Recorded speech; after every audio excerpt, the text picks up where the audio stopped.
"She's unconscious. Let us up or she'll die." My father's voice cracked through the apartment intercom at exactly 7 a.m.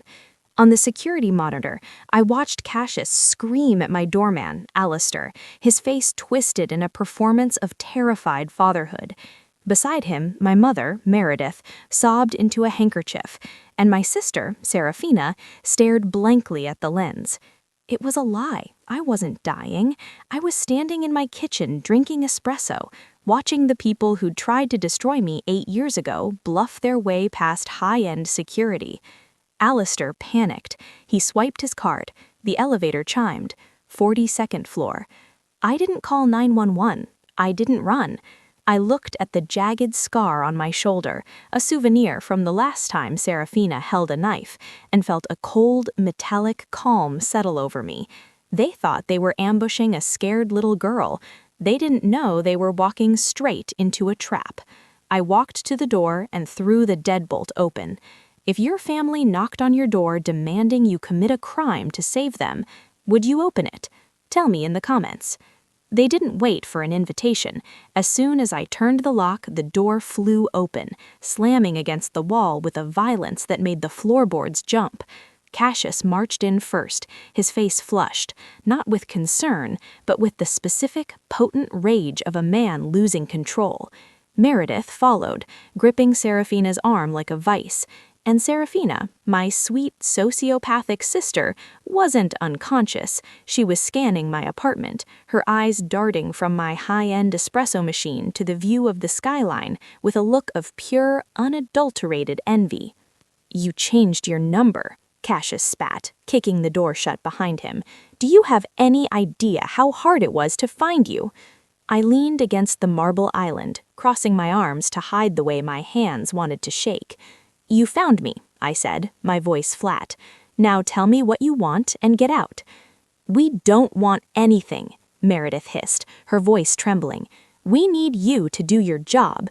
For once in your selfish life, you are going to be useful." She shoved Serafina forward. Serafina stumbled, then looked up at me with tears that appeared on command, glistening perfectly on her lashes. "I made a mistake, Catherine," she whispered. "A mistake is a parking ticket," I said. "This feels bigger." Cassius slammed his hand on my counter. "She took a loan from the charity fund, $180,000. I didn't blink. "You mean she embezzled $180,000. "It was a loan," Cassius roared. "She was going to pay it back, but the audit is Monday. We need you to fix the logs." There it was. They didn't come here for money. They knew I didn't have that kind of cash liquid. They came here because they knew what I did. I wasn't just a girl who ran away. I was a senior data analyst for a forensic auditing firm. I spent my days hunting people who tried to hide money in digital mazes. They wanted me to use my credentials to access the charity system and bury the evidence.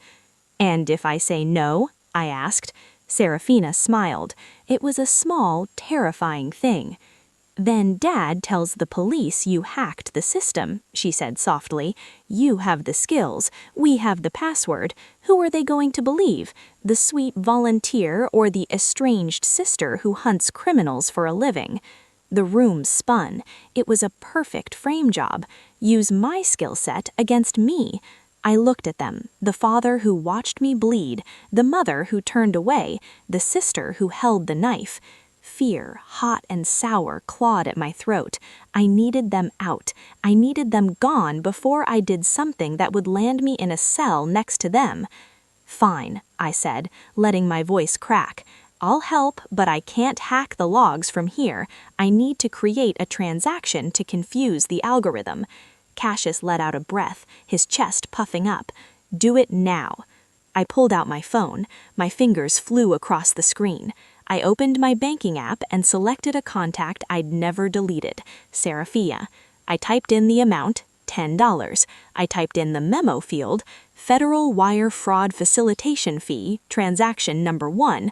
I hit send. The notification chimed on Serafina's phone. She looked down, confused. $10? What is this? I turned my phone around so they could see the screen. That I said, my voice steadying into the cold rhythm of a judge delivering a sentence, is a digital paper trail. I just sent money across state lines connected to an admitted crime. By accepting it, you didn't just steal local funds, you engaged in wire fraud.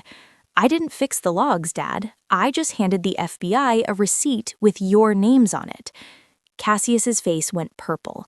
Now, I said, pointing to the door, get out of my house before I forward this screenshot to the district attorney. I thought it was checkmate. I thought I had won. Cassius didn't argue. The threat of the FBI has a way of sucking the oxygen out of a room, even for a narcissist. He turned a shade of gray I'd never seen before, grabbed Serafina by the arm and yanked her toward the hallway. Meredith scrambled after them, clutching her purse like it contained the last of her dignity. "You'll regret this," Cassius hissed over his shoulder, but it sounded hollow. I didn't answer. I just followed them to the threshold, my hand hovering over the heavy brass deadbolt, desperate to slide it home and seal my fortress back up. I watched them step out onto the plush carpet of the corridor. I let out a breath I felt like I'd been holding for 8 years. It was over. I had won. Then Serafina stopped. She didn't just stop walking, she planted her feet like a statue. She was 3 feet away from me, standing in the open doorway. Slowly, she turned her head. The tears were gone. The fear was gone. Her face was a blank, terrifying slate of nothingness. She looked me dead in the eye and smiled. It wasn't a happy smile. It was the smile of a shark sensing blood in the water. "You shouldn't have sent that money, Catherine," she whispered. She reached out, grabbed the metal door frame with both hands to brace herself, and whipped her head forward. Crack! The sound was wet and sickening, like a branch snapping under a boot. She smashed her own face into the solid steel jamb. Blood exploded from her nose, spraying across the white hallway walls and spattering onto my shirt. She didn't recoil. She did it again. Then she threw her head back and screamed a high, shrill, curdling shriek that echoed down the elevator shaft. "Catherine, stop! Please, please don't kill me!" It happened so fast my brain couldn't process the physics of it. 1 second she was standing there, the next she was on the floor, writhing in a pool of her own blood, clutching her face. Cassius and Meredith didn't gasp, they didn't freeze in shock, they reacted with the precision of a drill team. "Help!" Meredith screamed, her voice hitting a register that shattered the air. "She's attacking her! Someone help! She's killing my baby!" "Police!" Cassius roared, pointing a shaking finger at me. "She's got a weapon! Help!" I stood frozen in my doorway, my hands still reaching for a lock that would never close. "What?" I choked out. "I didn't—" Ping! The elevator doors behind them slid open. They didn't open for a neighbor, they opened for 2 uniformed NYPD officers, guns already drawn, tactical lights blinding me. They didn't ask questions, they didn't survey the scene, they saw a bleeding girl on the floor screaming for her life and a woman standing over her. "Hands! Show me your hands!" the lead officer bellowed. "I didn't touch her," I yelled, my hands shooting up. "She did this to herself!" "Get on the ground, now!" He didn't wait for me to comply. He rushed past my screaming mother and tackled me. I hit a hardwood floor of my own foyer hard enough to knock the wind out of me. My cheek was pressed against the floorboards I paid for, in the sanctuary I had built. "Suspect secured," he shouted into his radio. I felt the cold bite of steel cuffs ratcheting tight around my wrists. Pain shot up my arms, radiating into that old scar on my shoulder. "She's crazy," Cassius was shouting to the other officer, his voice thick with fake panic. "I called you guys 10 minutes ago. I told you she was unstable. Thank God you got here. She was going to kill us all." The realization hit me harder than the floor had. 10 minutes ago, Cassius hadn't called the police because of the noise.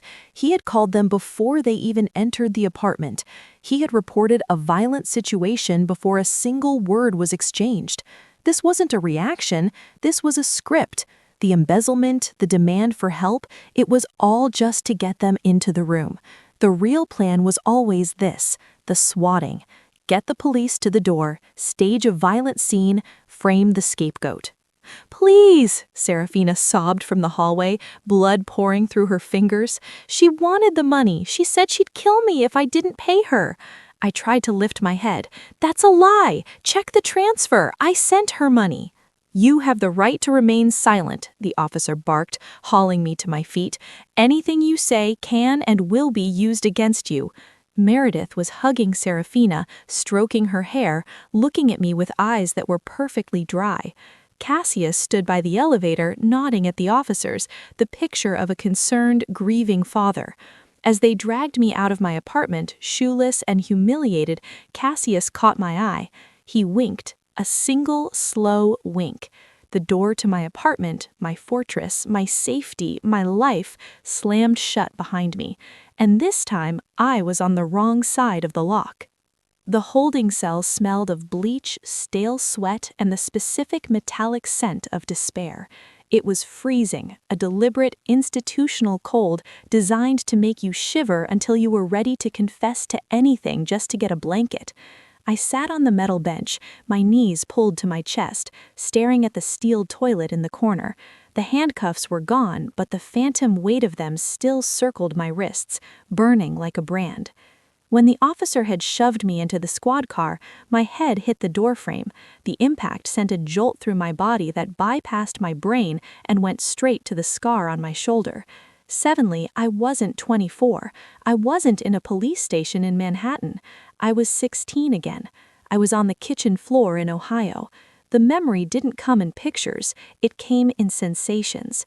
The wet heat of my own blood soaking through my t-shirt, the vibration of the floorboards as my mother, Meredith, walked toward me. I remembered thinking she was coming to help. I remembered reaching up with my good arm, my fingers sticky and red. But she didn't stop. She didn't kneel. She stepped over me. She stepped over her bleeding daughter to get to Serafina, who was standing by the sink, holding the carving knife, sobbing because she chipped her nail during the attack. "Shh, baby, it's okay," Mom had cooed, turning her back on me. "We won't let you get in trouble. Catherine just upset you. It's not your fault." That was the moment the chain locked around my neck. Psychologists call it learned helplessness, but I call it the invisible chain. It's that heavy, suffocating mechanism that wires your brain to believe that fighting back is useless. It's the reason why when the police kicked down my door today, I froze. I didn't scream, "Check the logs," or "Look at her nose." I went limp. My body betrayed me. It remembered the lesson from the kitchen floor. You are the problem. You are the collateral damage. Silence is the only way to survive. For an hour in that cell, I let the chain choke me. I sat there shaking, terrified that I had lost everything, my career, my reputation, my freedom, all gone because I dared to open the door. Then I looked at my hands. They were trembling, yes, but they were also manicured. They were the hands of a woman who typed 70 words a minute, who built complex algorithms to track money laundering through shell companies in the Cayman Islands. These weren't the hands of a victim anymore. I took a deep breath, inhaling the bleach, and forced the air into my lungs until the shaking stopped. They thought they had trapped me in their narrative. They thought this was just another version of the kitchen floor, where they controlled the story and I bled out in silence. But they had made a critical error. We weren't in their kitchen. We were in the New York penal system, and in this system, evidence matters more than tears. They had forgotten who I was. I wasn't Catherine the scapegoat. I was Catherine Vance, senior analyst. I didn't need them to love me. I needed them to be on the record. And thanks to that $10 transfer, they were. I stood up. The chain didn't break. I snapped it. The fear evaporated, replaced by a cold, crystalline rage. I walked to the bars and rattled them until the guard looked up from his desk. "I want my phone call," I said. My voice didn't crack. It echoed off the concrete walls, hard and flat. "You calling Mommy?" the guard sneered, not looking up from his paper. "No," I said. "I'm calling my lawyer. His name is Mr. Vance, and you're going to want to let him in because he charges $600 an hour and he hates waiting." The guard paused. He looked at me, really looked at me, and saw that the crying girl who came in had been replaced by something much more dangerous. He reached for the keys. The interrogation room was a study in sensory deprivation. Cinder block walls painted a color that couldn't decide between beige and vomit, a steel table bolted to the floor, and a two-way mirror that hummed with the silent judgment of whoever was watching from the other side. I sat with my hands folded on the table, watching Detective Miller. He looked tired. Not the weary tired of a man working a double shift, but the soul-deep exhaustion of a man who has heard every lie ever invented and is bored by them all. He tossed a file onto the table. It slid across the metal surface and stopped an inch from my fingers. "Your parents gave a compelling statement, Miss Vance," he said, leaning back in his chair. "According to them, you have a history of violent outbursts. They say you demanded $180,000 to pay off illegal gambling debts. When your sister refused to give her savings, you snapped, slammed her face into a doorframe." He paused, waiting for me to scream, to deny, to cry. I did none of those things. I was done reacting. I was processing. "Gambling debts," I repeated, my voice level. "That's the narrative. They have witness testimony. Your sister has a broken nose. You have a motive. It's a clean case." "It's a script," I corrected, "and a bad one." I leaned forward. I didn't look at him like a suspect looking at a cop. I looked at him like an auditor looking at a discrepancy in a ledger. "Detective, I assume you pulled the 911 dispatch logs." He frowned. "Of course. What time was the call placed?" He checked his notes, irritated. 9:14 a.m. Your father reported an active assault." 9:14, I said. "And when did officers breach my floor?" 9:17. Patrol was nearby." "Fast," I nodded. "Did you pull the building access logs from my doorman, Alistair?" Miller paused. "Why?" "Because they show Alistair didn't swipe anyone into the elevator until 9:15. I let the silence work. "Which means my father called 911 a minute before anyone could physically reach my apartment." Miller's expression sharpened. "That's premeditation." I said he wasn't reporting an emergency. He was following a script. This was a setup. Before he could respond, the door buzzed open. My lawyer, Mr. Vance, entered. Expensive suit, older money, no eye contact with Miller.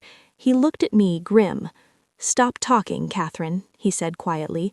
"We need a minute." Miller stood. "Take your time. We just executed the search warrant at her apartment." The door locked behind him. "Did you tell them about the server? The video proves everything."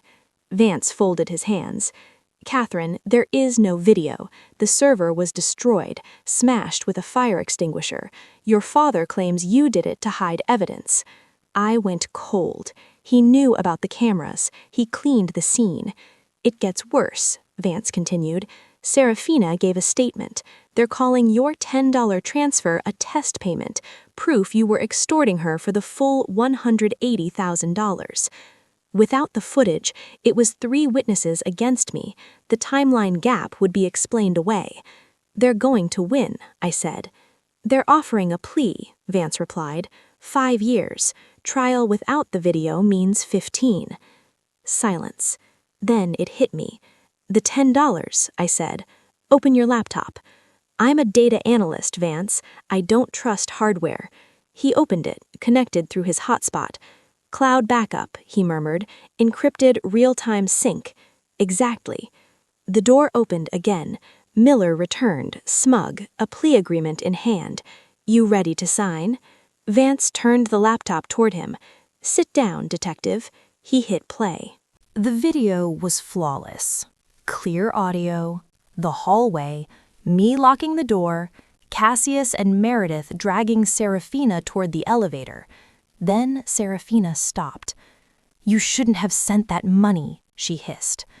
She grabbed the doorframe and slammed her face into it. And again. Cassius coached her.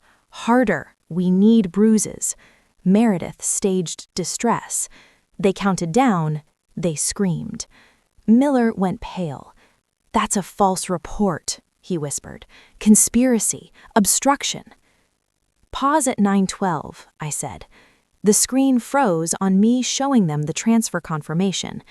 "The $180,000 was state theft," I said, "but the $10 that crossed state lines, New York to New Jersey," Miller understood. "That makes it federal wire fraud, conspiracy, and 3 people acting together on tape." I leaned back. "That's RICO, 20 years minimum." Miller bolted for the phone. "Get the FBI, now." Minutes later, 6 officers stormed the waiting room. Cassius protested. Meredith screamed. Serafina froze. Cuffs went on all of them. I didn't smile. I just watched. The numbers finally balanced. "Let's go home," Vance said. 3 days later, my apartment was quiet, solid, safe. The news played on the TV. Federal indictment, wire fraud, racketeering. Their mugshots filled the screen. No bail. I stepped onto the balcony and poured the wine I'd planned to drink that night. It tasted like closure. I deleted their names from my phone, one by one. I spent 24 years trying to be worth something to them. In the end, I proved I was worth more than they could ever afford. If you're holding on to people who drain you just because you share DNA, let go. You might save your life.